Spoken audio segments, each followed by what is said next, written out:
저는 오늘 여러분과 함께 오라 나는 곤고한 사람이로다, 이 말씀의 제목을 가지고 은혜를 나누고자 합니다. 얼마 전에 우리 집에서 우리 희재가 애지중지하던 개가 그만 죽었습니다. 개가 죽고 난 다음에 희재가 어찌나 마음에 안 되게 느끼고 그 심령이 상하게 하는 것을 제가 보고 저도 대단히 마음이 안 됐었습니다. 근데 하루 희재가 제게 이런 질문을 했습니다. 아버지, 개도 혼이 있습니까? 혼이 있고 말고. 그럼 개는 죽으면 혼이 어딜 갑니까? 개는 죽으면 혼이 없어진다. 개의 혼이란 육에 속한 것이기 때문에 육이 죽으면 육에 붙은 혼은 함께 흙이 되어버리고 사라져버리고 만다. 그러므로 개는 죽으면 아무것도 없어진다. 그럼 사람은요? 사람은 하나님의 형상과 모양대로 지음받은 영이다. 그래서 사람의 혼은 영에 붙어있기 때문에 영혼이다.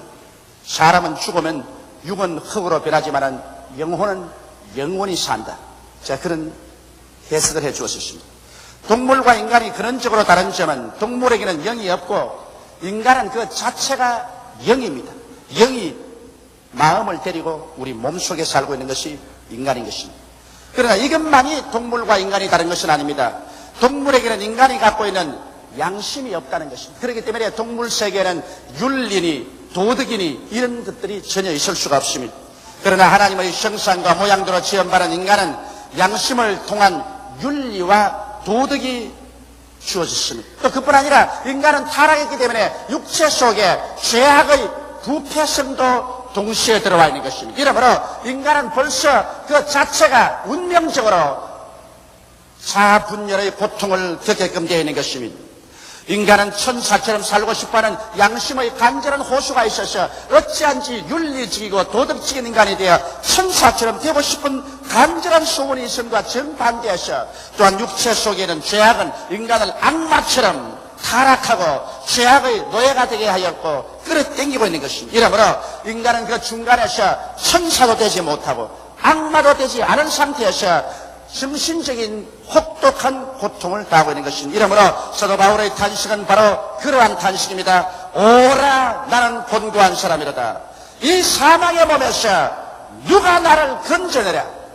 오늘 이 자리에 와서 저희 설교를 듣고 계신 여러분 중에서 이와 같은 크고 작은 탄식을 여러분의 생애 속에 해보지 않은 사람은 한 사람도 없을 것입니다. 모두 다 이 자아분열 속에서 정신적인 고통과 부러짐이 있을 것입니다. 저는 오늘 이 문제에 관해서 여러분에게 해답을 드리고자 합니다. 첫째로, 인간은 이 세상에 대개 세 종류의 상황 속에서 살고 있는 것입니다.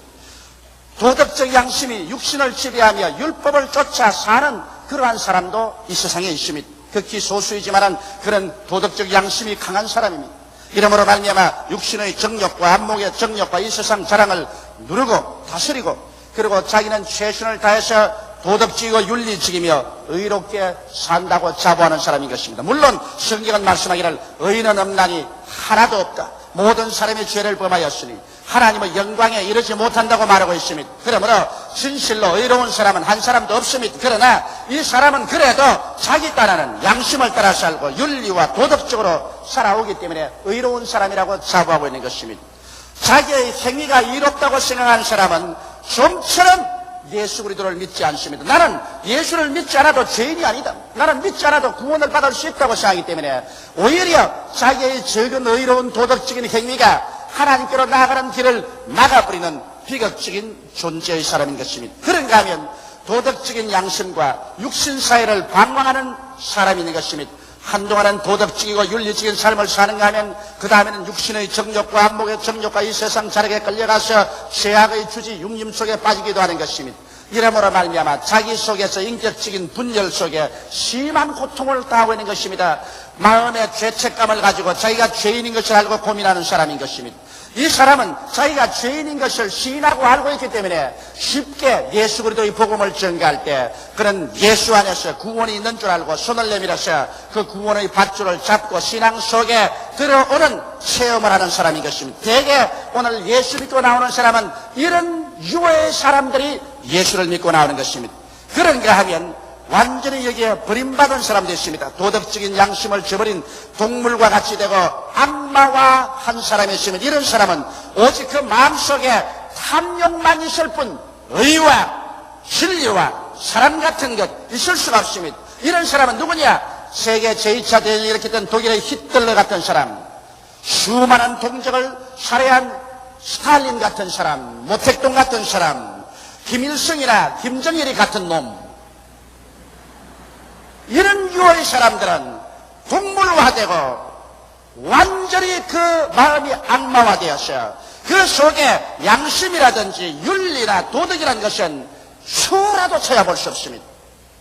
이러한 사람은 오직 자기의 탐욕을 위해서 어떤 사람도 무자비하게 희생시키고 노예화시킬 수 있는 사람인 것입니다. 이런 사람은 벌써 그리스도의 복음과는 거리가 멉니다. 이런 사람은 죽기로 예정되고 나온 사람과 같고 그 운명과 미래는 심판을 받아 지옥불에 떨어지게 되어 있는 사람들인 것입니다. 대개 사람들은 이 세 가지 부류 중에서 한 부류에 소속해서 이 세상을 살아가고 있는 것입니다. 그런데 자기의 죄를 깨닫고 자기가 죄인이라고 고백하는 사람은 행복한 사람입니다. 왜냐? 육신의 병이 든 사람이 자기가 어떤 병이 들었다는 것을 알게 되면 의사를 찾게 되는 것처럼 자기가 죄인인 것을 깨닫고 오라 나는 곤고한 사람이라다. 이 사망의 법에서 누가 나를 건져라고 장탄식을 하는 사람은 자기가 죄인인 것을 알기 때문에 영혼의 의사되는 예수께서 오라고 청할 때 곧장 그 앞에 나갈 수 있는 가능성을 가진 사람들인 것입니다. 그러면 오늘 제가 말하고 싶은 것은 이런 사람들이 이제 복음을 듣게 되는데 둘째로 복음이란 무엇인가? 이것을 여러분께 말씀드리고 싶습니다. 대개 사람들이 복음이 무엇인지를 알지 못하고 있습니다. 복음이란 바로 우리 주 나사렛 예수 그리스도인 것입니다. 예수께서 이 세상에 오셔서 죄인의 죄를 용서하시고 병자의 병을 고치시고 귀신을 쫓아내시고 죽은 자를 살리시고 하나님의 영광을 선포하고 영생을 가르쳤습니다. 예수님은 실제로 이 땅에 오셔서 복음을 우리 가운데 보여주고 맛보고 실천시켜 주십니다. 그러고 난 다음에 주님께서는 여러분의 죄, 나의 죄, 불의, 저주, 질병, 절망과 죽음을 한 몸에 걸머주십니다. 오전 9시에 십자가에 못 박였어. 낮 12시에는 주님께서 목마르다고 외쳤습니다. 하늘도 땅도 다 진동하고 해조차 빛을 발하지 않으셨습니다. 그때부터 시작해서 오후 3시에는 주님께서 내가 다 이루었다고 외치셨습니다. 그리고 주님께서 운명하셨습니다. 그는 무덤에 들어간 지 사흘 만에 부활해서 승천하셨습니다. 이것이 바로 복음인 것입니다. 예수께서 여러분과 나를 도적질하고 죽이고 멸망시키고 우리를 포로로 잡았던 죄와 질병, 저주와 절망, 죽음과 영원한 멸망의 사슬에서 그 대가를 다 지불하고 청산해버렸다. 이것이 복음인 것입니다. 그러므로 주님이 지불한 것 중에는 하나도 모자라는 것이 없습니다. 다 지불했습니다. 주께서 십자가에서 내가 반쯤 갚았다 그러고 돌아가신 것 아닙니다. 내가 3분의 2쯤 갚았다 그러고 돌아간 건 아닙니다. 주님께서 말씀하신 것은 내가 다 이루었다고서 주님께서 운명하신 것입니다. 그런데 이 그리스도의 복음에 대한 이해가 오늘날 대단히 잘못되어 있는 점이 많습니다. 어떠한 사람들은 예수를 믿지만은 전적으로 율법을 지켜야 구원을 받는다고 하는 사람이 있습니다. 그래서 그들은 살인하지 마라, 간음하지 마라, 도둑질하지 마라, 내 부모를 공경하라, 이웃을 괴증하지 마라, 이웃을 탐하지 마라, 이 율법을 지키려고 무수애를 씁니다. 교회에 들어와서 예수를 믿고 들어왔는데도 불구하고 예수에 대한 것은 다 잊어버리고 율법을 지키려고 죽을 애를 씁니다. 그러나 율법을 아무리 지키려고 해도 지키려고 할수록 점점 더 죄를 더 많이 범하고 율법을 더 많이 범하기 때문에 그는 한 번도 마음속에 편안이 없습니다. 언제나 그런 정죄의식과 죄의식으로 꽉 들어차 있습니다. 오히려 교회 들어오기 전에 마음이 편했는데 교회 들어오고 난 다음 더 큰 죄인이 돼가지고 괴롭습니다. 율법주의적인 설교를 하는 목사는 강당에서 추상같이 명령을 합니다. 자기도 지킬 수 없는 율법을 끊임없이 교인들이 머리에 퍼부어놓는 것입니다. 교인들이 그 설교를 듣고 난 다음 정죄의식이 안개와 구름같이 덮여서 절망에 취하는 것입니다. 이렇기 때문에 아무도 그런 사람들은 구원에 대한 확신이 없습니다. 정말 죽어서 천당 갈 자신 있는 사람이 없어요.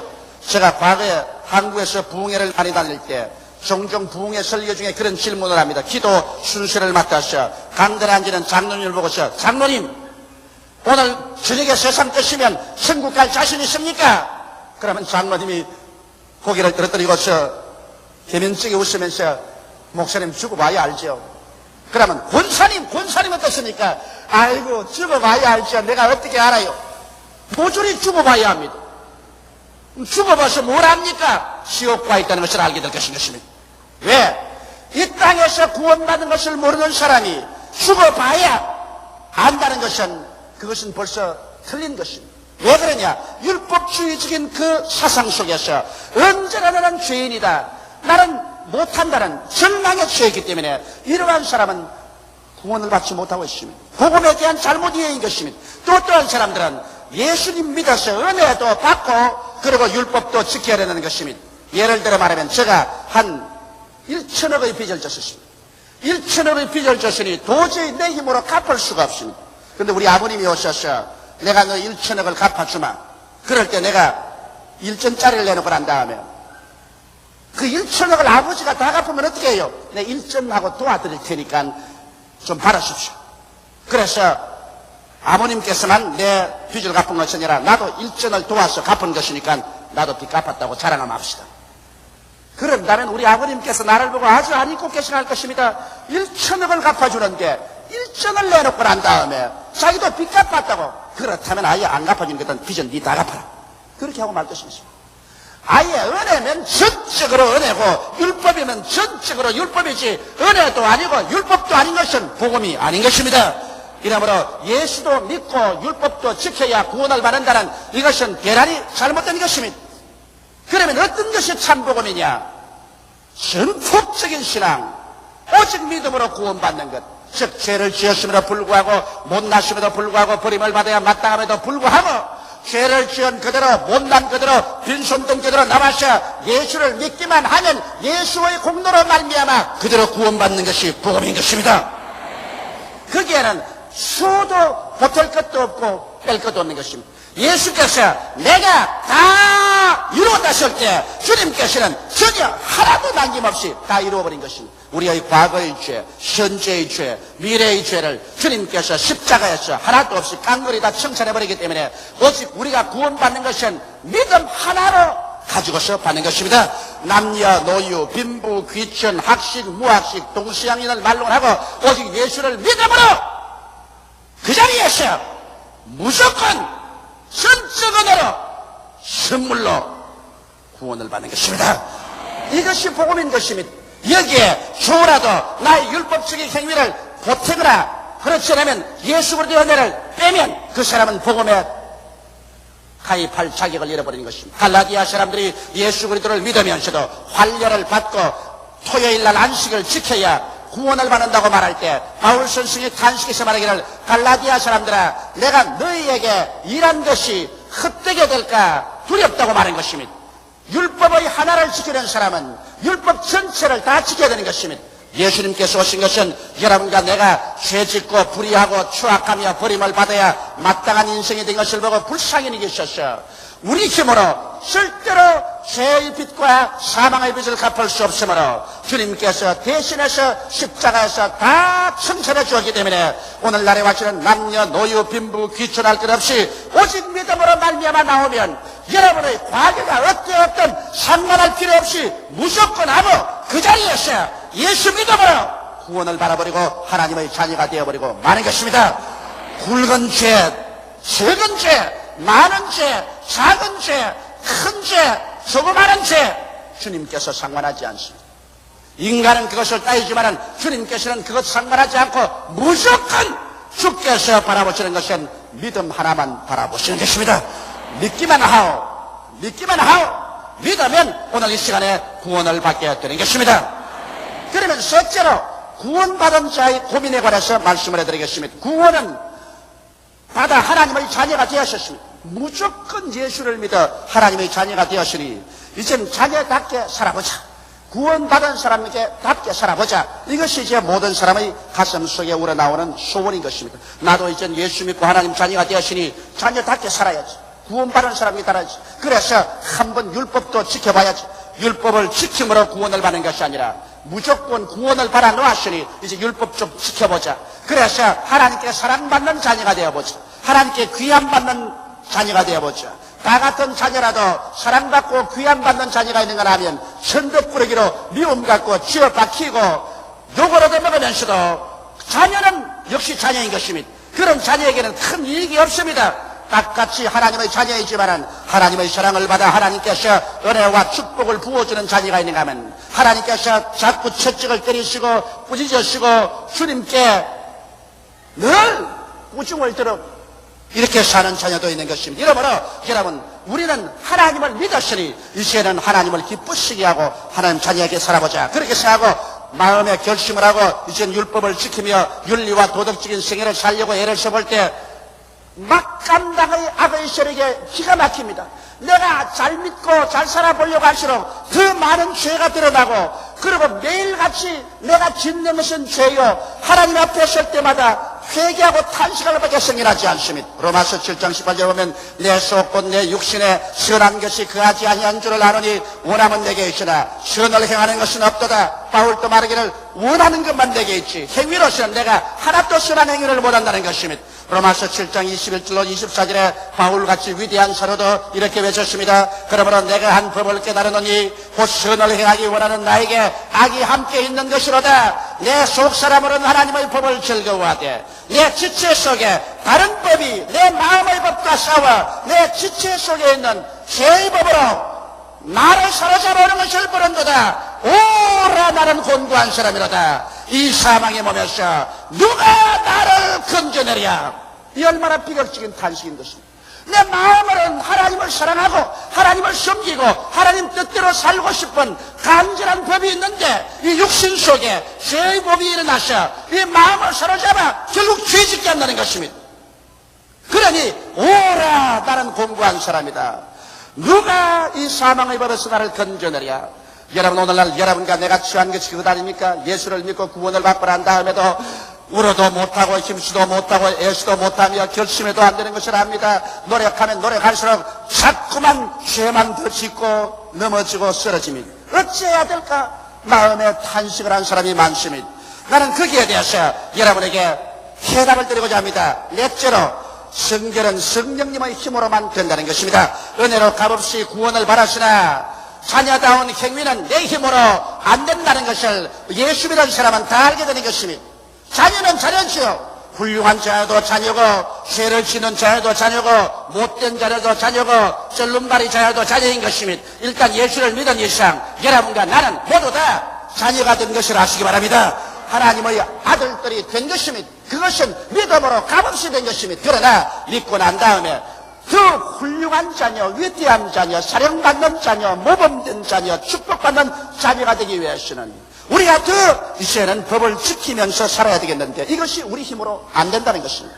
그러나 로마서 8장 1절 2절에 그러므로 이제 그리스도 예수 안에 있는 자에게는 결코 정죄함이 없나니 이는 그리스도 예수 안에 있는 생명의 성령의 법이 죄와 사망의 법에서 너를 해방하였습니다. 우리를 죄와 사망의 법에서 해방시키는 것은 여러분과 나의 힘쓰고 애씀과 노력이 아니라 그리스도 예수 안에 있는 성령의 법이 그렇게 해주시는 것입니다.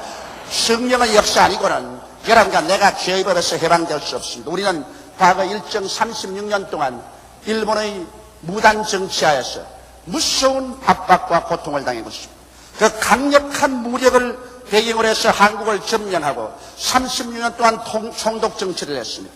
우리 대한민국 사람의 힘으로 아무리 해방을 얻으려고 애를 써도 체포되어서 감옥에 들어가지 않으면 죽는 것밖에는 별다른 도리가 없었습니다. 그러므로 우리 힘으로는 아무리 해도 해방을 얻을 수가 없었습니다. 그럴 때 미국이 와서 일본과 태평양 전쟁에서 일본을 격파하고 무장해제시키고 그리고 우리를 해방시키기 위해서 우리 한국에 상륙을 했었습니다. 그럴 때 우리는 미국의 힘에 의해서 일본의 쇠하선에서 풀려나서 자유와 해방을 얻은 것을 우리는 경험하고 있습니다.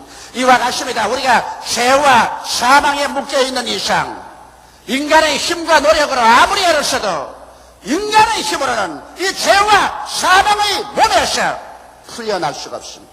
물론 예수를 믿고 구원을 받으셨어도 육체 속에 있는 이 죄와 사망의 법에서 우리가 해방을 얻을 수가 없습니다. 그러나 오직 누가 우리를 해방시켜 주느냐? 주의 성령께서 오셔서 여러분과 나를 해방시켜 주시는 것입니다.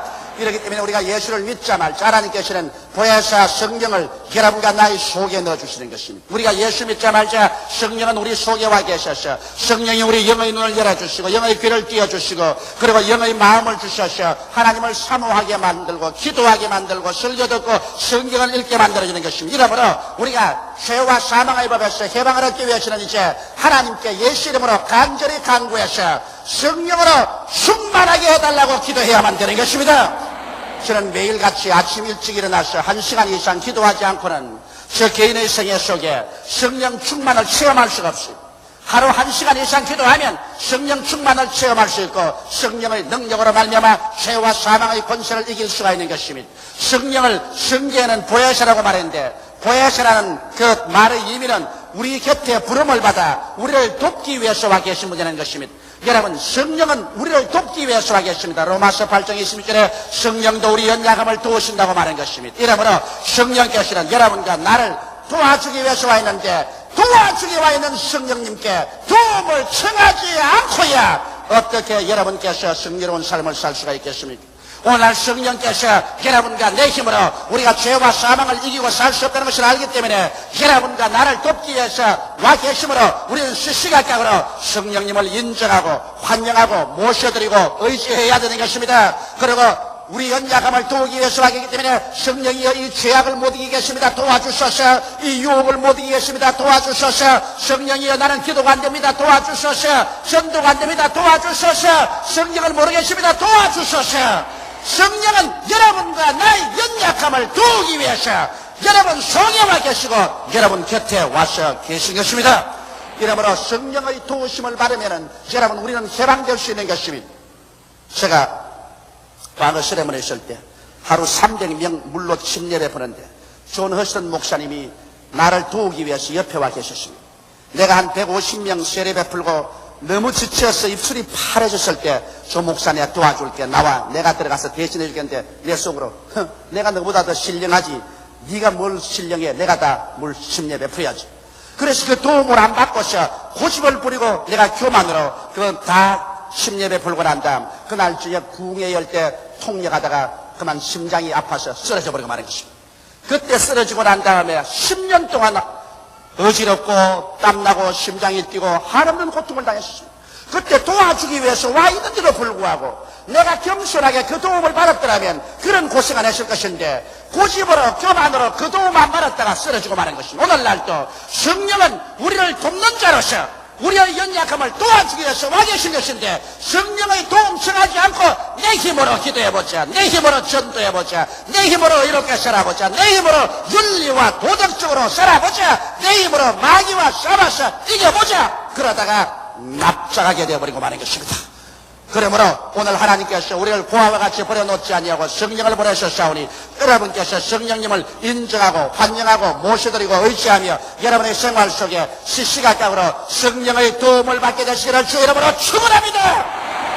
이것이 바로 여러분의 신앙생활에 승리할 수 있느냐 패배하느냐의 관건인 것입니다. 인간의 힘으로서 죄와 사망의 세력을 이길 자는 없습니다. 바울 선생같이 위대한 주의 종도 오라 나는 공고한 사람이로다. 이 사망의 몸에서 누가 나를 건져내라고 했다가 그 다음 그리스도 예수 안에는 생명의 성령의 법이 죄와 사망의 법에서 너를 해방하였다고 그런 노래 불렀던 것입니다. 오늘 이 시간에 여러분께서 어떻게 과거에 처참하게 실패한 신자라도 오늘 성령이 와 계신 것을 깨닫게 되고 그래서 성령의 도우심을 솔직하게 구하면 성령과 나는 합쳐서 마귀를 이기고 죄를 이기고 사망을 이기고 절망을 이기고 승리할 수 있습니다. 구원은 예수님의 전적 절대적인 십자가 은혜로 선물로 받게 되며 거룩하고 깨끗한 삶도 전적 절대적으로 성령님의 은혜로 죄를 버리고 의와 거룩함을 쫓아 살 생각과 힘을 얻을 수가 있는 것입니다. 이러기 때문에 오늘 이 시간에 복음을 듣고 구원을 받고 성령의 능력으로 말미암아 위대한 승리의 삶을 살아 일어서고 앉는 것마다 영혼이 잘됨같이 범사에 잘되며 강건하고 생명을 할 때 넘치게 되며 하나님의 사랑을 받는 여러분 되시기를 주의 이름으로 축원합니다. 다 같이 고개 숙여 기도드리겠습니다. 살아계신 우리 아버지 하나님이시여 수많은 사람들이 입술로 주여 주여 하면서도 복음을 믿지 아니하고 율법주의자 아니면 은혜와 율법을 함께 섞어서 구원도 행위도 아닌 은거주춤한 자리에 있는 사람이 있으면 우리 아버지 복음은 예수께서 다 이루어놓은 것 빈손 들고 그 수레에 올라타는 것입니다. 오늘 무조건하고 절대적인 선물인 그리스도의 구원을 은혜로 받아서 하나님의 자녀가 이 자리에서 다 되게 도와주시옵소서. 아버지 하나님의 자녀가 된 사람들마다 성령의 도우심을 받아 의롭게 살게 도와주시옵소서. 보혜사란 말은 우리 곁에 와서 도와주기 위해서 기다리시는 분이란 말입니다. 성령도 우리 연약함을 도우신다고 했는데 도울 사람이 와서 있는데도 불구하고 도움 청하지 않은 것은 우리가 잘못인 것이 없나이다. 우리 아버지 그러므로 지금부터 시시각각으로 성령의 도움을 청하여서 성령님의 도움을 받아 위대한 승리의 삶을 살게 하여 주옵소서. 예수님 이름으로 기도하옵나이다. 아멘.